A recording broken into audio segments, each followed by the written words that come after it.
Let's go. Guys, we're going to start our happiness class. Join in, listen in, participate if you like. We do this every week. Okay, so what is this happiness class all about? It's not just about random ideas. It's actually talking about very basic ideas that the public don't know, but psychologists have known for ages. In fact, mostly, thank you very much for checking on the camera. Mostly, what we think makes us happy in society is exactly the opposite of what people have known, psychologists have known for 50 years at least, right? So this is one thing I want to talk about is fashion, which we're getting completely wrong. And it's not the usual kind of fashion. What earrings am I going to wear? What am I going to wear around my neck? I'm just going to do a quick intro to what kind of fashion I'm talking about and where am I getting my ideas from. So here's a quick intro. The happiest people choose a uniform, right? Okay, which spreads good vibes, protects from over-sexualization of the individual, okay, and fosters creating inner beauty, which is exactly the opposite of what I describe as Western individualistic fashion. Okay. What else does it say? So happy fashion is not so much about a single person shining above other people. It's about creating a communal atmosphere. And as I said earlier on, might be really surprising. Yeah. Oh, am I? Yeah. Too close to my camera. Thank you very much. Thank you, everybody, helping out on this. And it might be surprising that millions of people already follow this fashion, and that fashion. Okay, according to that fashion, is a promise to treat everybody as their brothers and sisters, to exude happiness, to treat people kindly. I don't know. I don't know if people are getting. Okay, thank you very much. So that's a quick intro, and you might be surprised, like, where is this all coming from? Where is this crazy fashion that not everybody seems to know, but millions of people actually do know?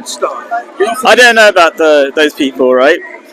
Okay, so it's all right. So I'm actually a school teacher as well, and I really want to get to the kind of the main ideas through, and then I'm going to try to avoid sort of sidetracking too much, although they might be important. So, where do I get my ideas from? I get them from Islam. So we're an interesting duo here. So I'm a Muslim, he's a agnostic. And what we try to demonstrate a lot of the time is that there's a lot of understanding that could be had, and even though I see myself as a Muslim, I see Islam as a really intriguing or weird religion in that you have to accept all other religions to become a Muslim. So why is that relevant? So I'll start off with a really interesting fashion fact that psychologists know, that people who are religious who wear modest clothing have far less body image issues, which shouldn't be surprising really if you think about it. If you think your appearance is so important and it overwhelms anything else about you, you're going to constantly feel insecure, and there's no need for that. And also, like I've said in many of the other happiness classes, the number one thing that people don't know about happiness is that meaning gives you happiness. So you don't get much meaning from just wearing more clothes. You get meaning by doing things for other people. This is known by psychologists for a long time.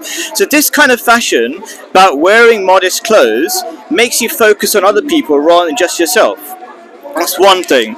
And I'm just going to, as I say, as I'm claiming to talk from Islam, which I say is a very inclusive religion, and a lot of other religions would accept that, I would like to quote from Islam, from the Quran, just a small thing, which is, your wives, and it says, the Quran is very poetic, so it might not be easily understandable, and it's in Arabic, which means a lot of the words have a lot more meaning than you would immediately get from the English, so I'll kind of explain it. So, oh yes, thank you very much. He's a great cameraman there. Thank you very much. What's your name, by the way? C-E-N-G. T-E-N-G. Seng. Thank you very much, Seng. I appreciate your help. He's keeping me in shot. Okay, so it says, your wives are a garment for you and you are a garment for them. And the meaning of the word garment in this context is, the Arabic word is to describe protection, okay, and beauty, right? And also the picture given by this short verse is this idea that we're not competing against each other, men and women nowadays see this feminism movement has got men and women competing against each other, where really we're part of the same team, the human family. We're supposed I don't know how we can have good relationships if we're competing against each other and we call the other the enemy, right? So this is a brief idea or the picture created by it. So another bit of psychology, just to give you an idea before I kind of go into a bit more depth. I've talked about this idea that modest clothing makes you more secure in yourself, less body image issues. This is studies done. There's also other studies done, like as you might have heard. Have you heard this one, by the way? Teenage girls feel suicidal after looking at social media because of all the perfect images of other bodies. That went around the world a lot. Sorry, thank you so much, saying I appreciate you. Okay, another one. Here's a weird one. Okay, did you know that if you wear a white jacket of some sort of uniform, it actually makes you work better? You get more focus. Does that sound strange? It sounds strange. Yeah, and I'll tell you something strange. If you're told afterwards that same white jacket was just a painter's overall, you start working worse.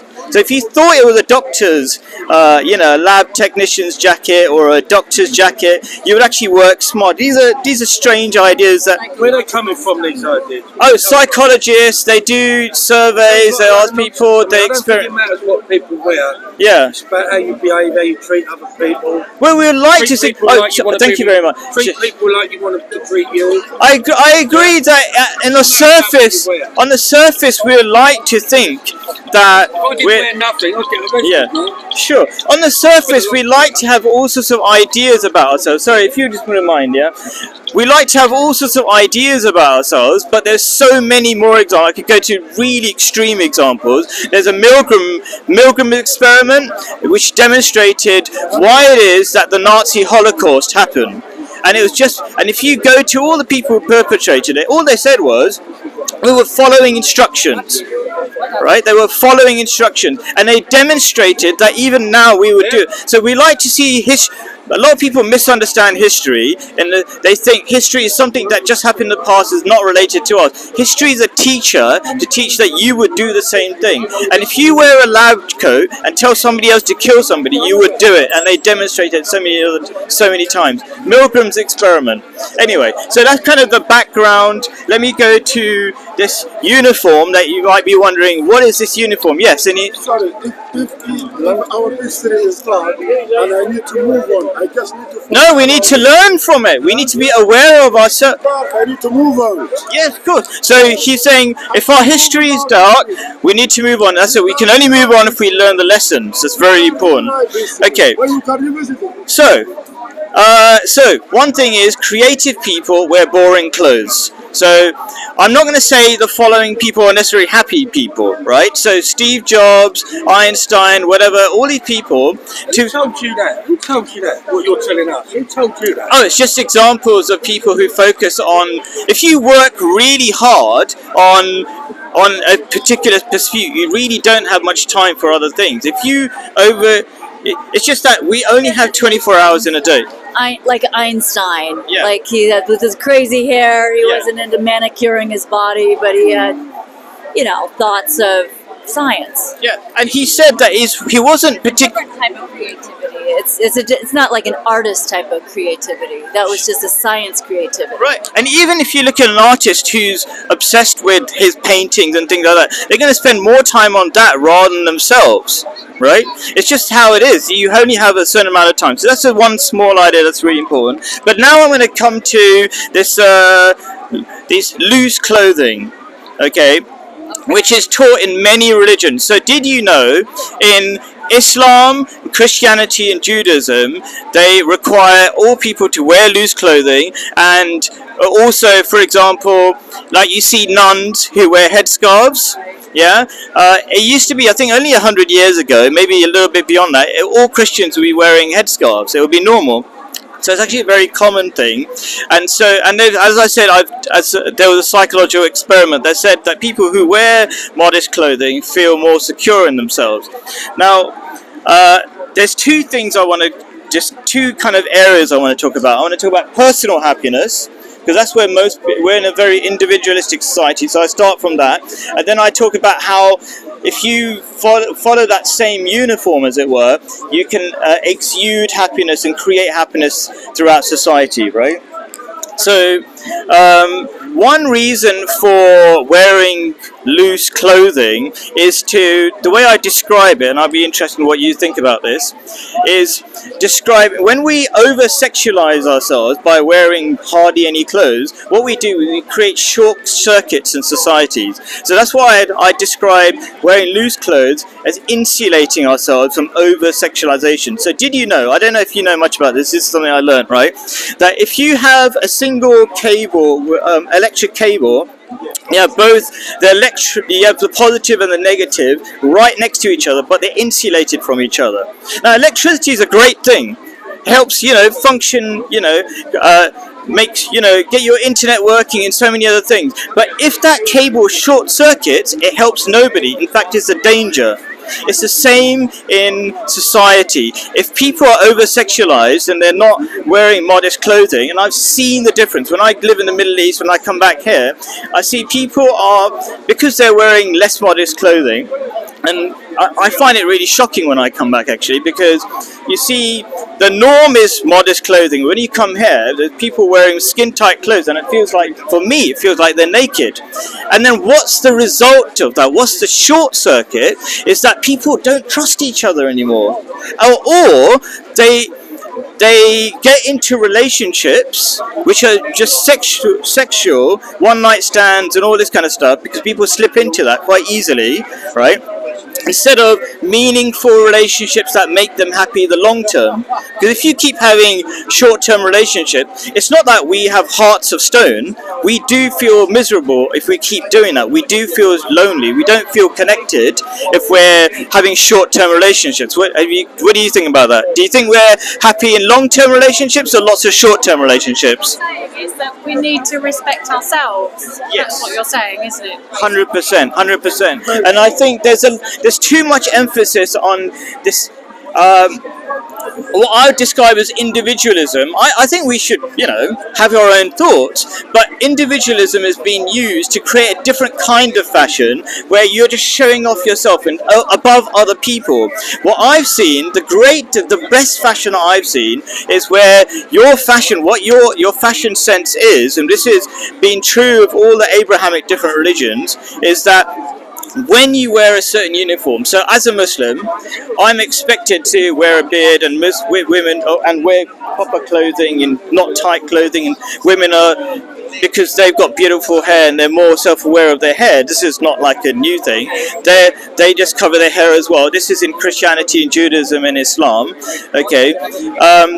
That uniform is not just a uniform for themselves, it's a promise to everybody else. And if this is a great thing, if people knew this, all Muslims have a promise to treat everybody as their brothers and sisters.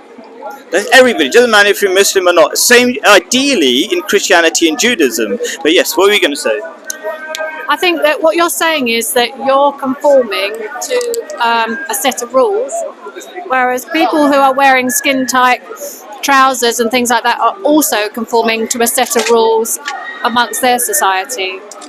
Yes, so it's interesting, like you said about conforming to a set of rules. We think sometimes that religion makes you conform to a set of rules, and if you're not following a religion, you're not following any sort of rules, but actually you're always conforming to different rules, but you're doing it subconsciously and unaware. And the rules you're conforming to, if you're not conforming to a religion, often are companies and shops who want you to buy more and more stuff, and they want you to be constantly insecure, so you buy more and more of their stuff. Yes. Yeah. Also, happiness, it depends on the environment where you live. Like, you are in a capitalistic environment or in a socialist environment. Sure, I agree. Actually, I'm going to go into this, actually. Okay, so yeah, so one thing I want, thank you very much. One thing, thank you, appreciate it. So one thing I want to go into, since you mentioned it, this is something. First of all, before I say this thing, I was brought up in London. I love Londoners, and I think there's so much potential and so much beauty in Londoners, but they're trapped emotionally. Their culture says you can't say hello to people when they want to say hello to people, right? Okay, so this is the thing that kind of goes into what you're saying. When I'm in the Middle East, if you see somebody with a headscarf or wearing long clothes or has a long beard, you know that uniform says that you can smile at them even if you don't know them, and you say peace be upon you, which is actually what Jesus said to people when he met people. Okay, and it was all this beautiful connection, and the result is, let me just give you a picture of any Arab country that I've been to, right? At night time, midnight, there will be grandmothers, grandchildren, families all out in the streets playing together, and no fear of each other, and they'll smile at each other, and they know this one truth: they're all brothers and sisters, right? But over here, like I said before, I said this, I'm going to say something maybe a bit harsh about British, society, is that we're not even allowed to make eye contact with each other in London on the tube, right? But human beings are social beings; they want to. Right? But why do people not make eye contact? I don't know if you've noticed this thing on the tube. I haven't been on the tube for ages, but on the tube, if you sit down on one seat, you have to leave a gap before somebody, and so they leave a gap and sit on the other seat, right? Why all that disconnection? Why that fear of other people, right? Any thoughts? I mean, the pandemic did sort of contribute to the fear. There was a lot of. I think we've already had that long time ago, way before the pandemic, But thank you for your idea. A lot of people do say the pandemic, we were already suffering from this problem. But nice point. Anyway, and so I just want a few other points because I don't want to go on. Like,